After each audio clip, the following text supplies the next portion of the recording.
राधे राधे। मेरे प्यारे भाइयों बहनों माताओं व बंधुओं, संस्कार की बातें चैनल में आपका स्वागत है।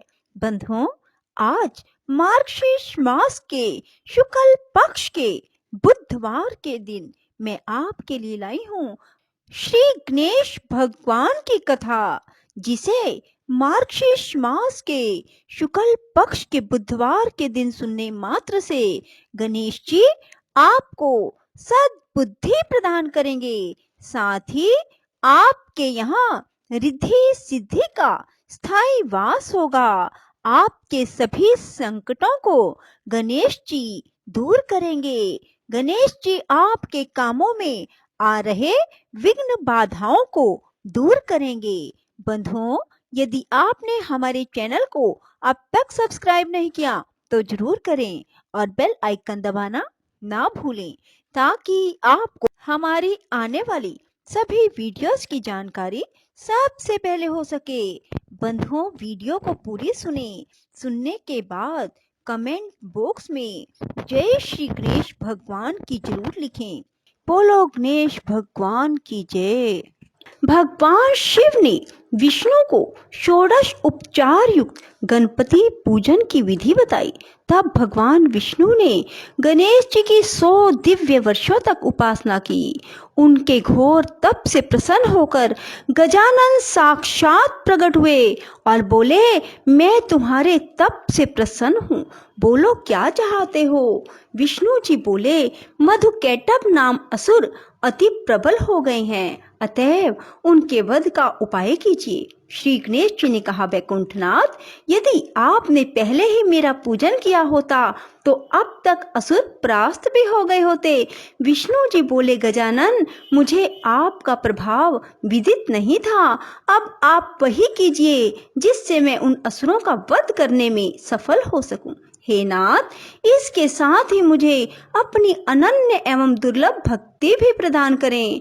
भगवान विष्णु की प्रार्थना सुनकर गजानन ने कहा, ऐसा ही होगा रमानाथ, आपके हाथ उन असुरों का अति शीघ्र वध होगा।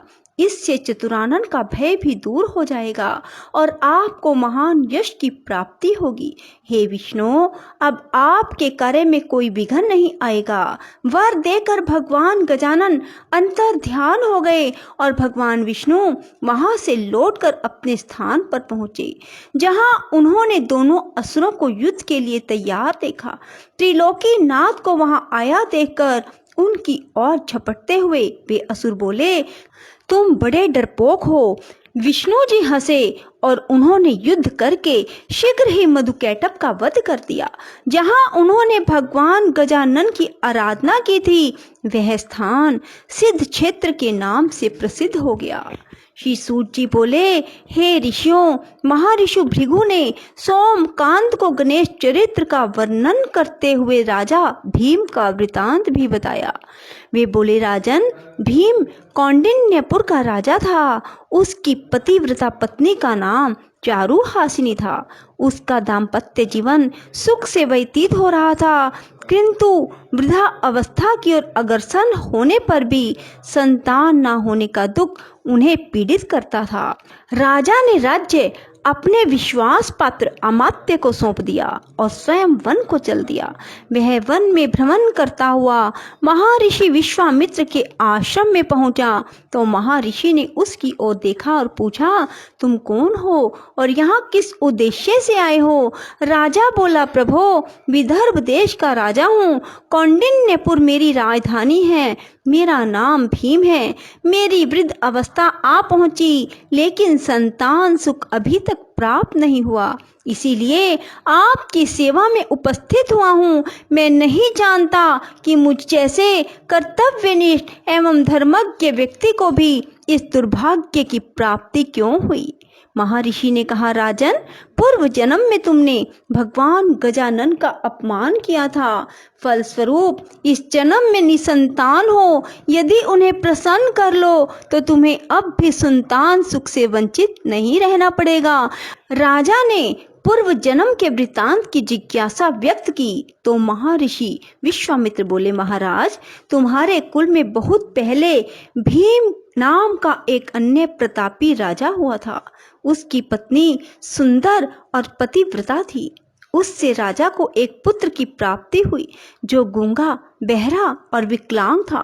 उसके शरीर से दुर्गंध आती थी। माता पिता ने उसका नाम दक्ष रखा।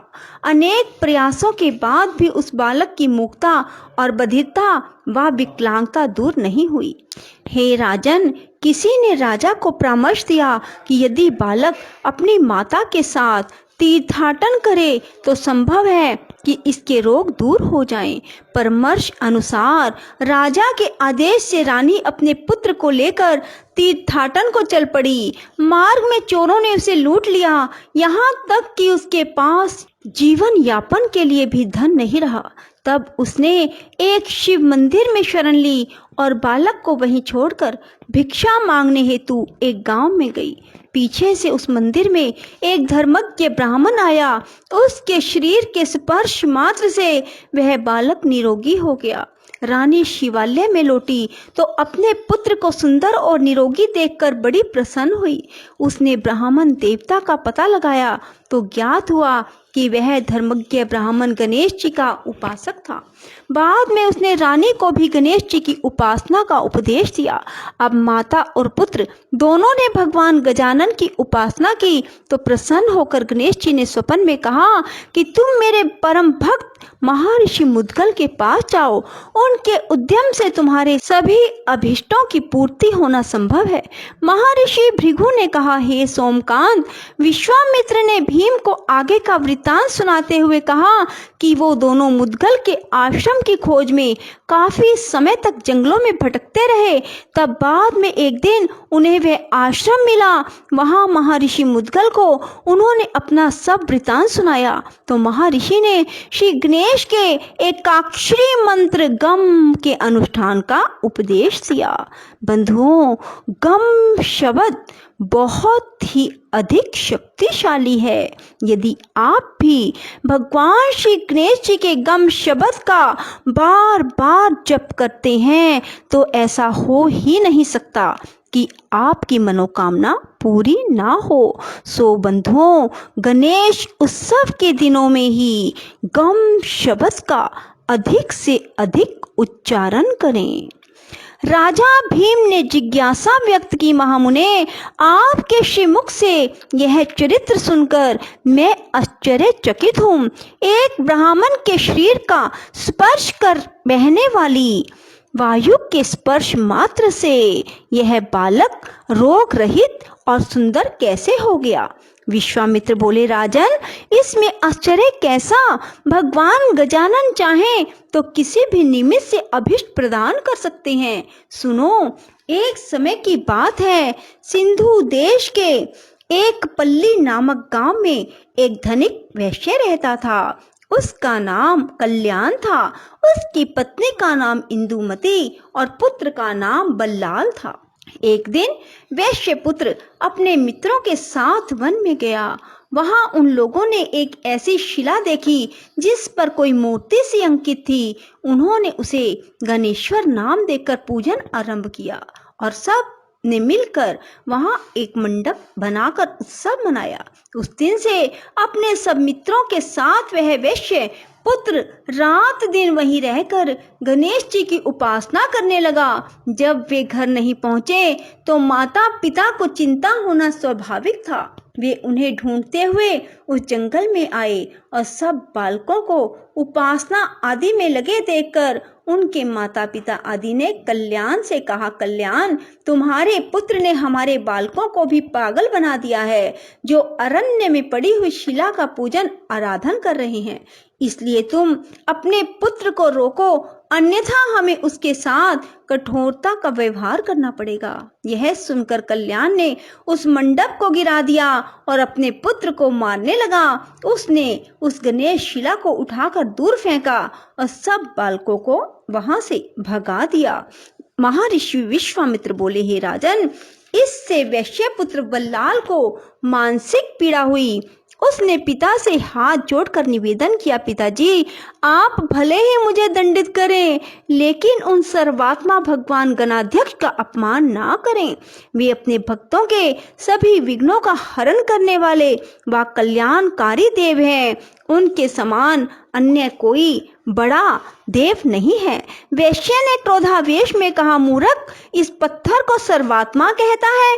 देखूंगा तेरा गणाध्यक्ष तेरे विघ्नों को किस प्रकार दूर करता है। कल्याण अपने पुत्र को एक पेड़ से दृढ़ता पूर्वक बांधकर बोला, अब भी अपनी भूल स्वीकार कर ले और गणेश की भक्ति छोड़कर अपने कार्य में लग जा। किंतु पुत्र ने पिता की बात स्वीकार नहीं की, वह उसे गाली देता हुआ चला गया।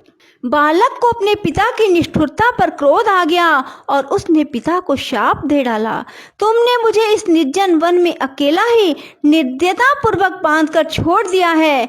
फलस्वरूप तुम बहरे, गूंगे, अंधे और विकलांग होगे। काफी समय व्यतीत होने व वृक्ष से बंधा रहने के कारण बालक थक गया। रस्सी के बंधन उसके कोमल अंगों में चुभ गए।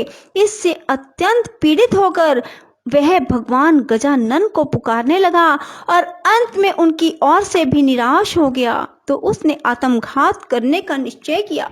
वह वृक्ष से ही सिर फोड़ने लगा। वह बालक पीड़ा और निराशा के कारण रोता हुआ बोला, विघ्नेश, आपके भगत पर ऐसा महान संकट है और आप सुनते ही नहीं। पता नहीं आप कहीं हैं भी या नहीं। यदि हैं तो फिर आते क्यों नहीं। तभी उसने देखा कि सामने से एक ब्राह्मण आ रहा है।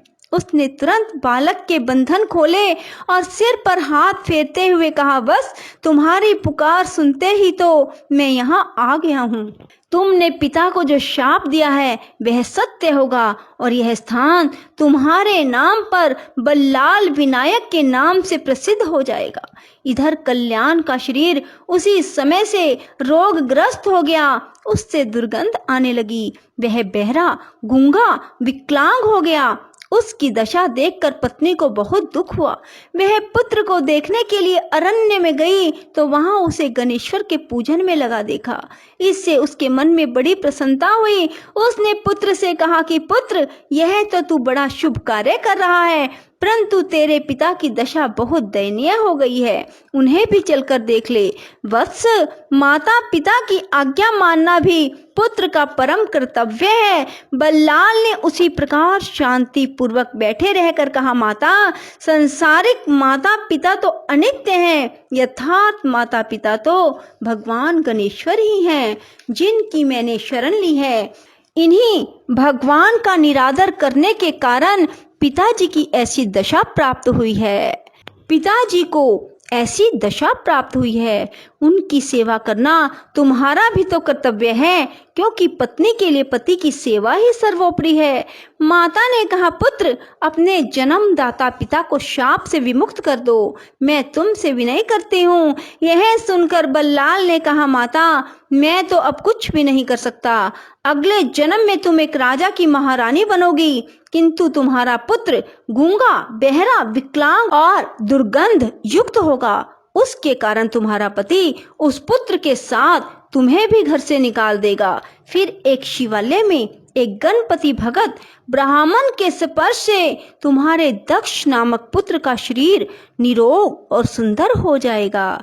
हे राजन, यह समस्त घटना चक्र उसी वाणी के अनुसार घटित हुआ था। बोलो श्री गणेश जी भगवान की जय। राधे राधे। जय श्री कृष्णा। बंधुओं, यदि आपको हमारी वीडियो पसंद आए तो इसे लाइक करें और शेयर भी जरूर करें। धन्यवाद।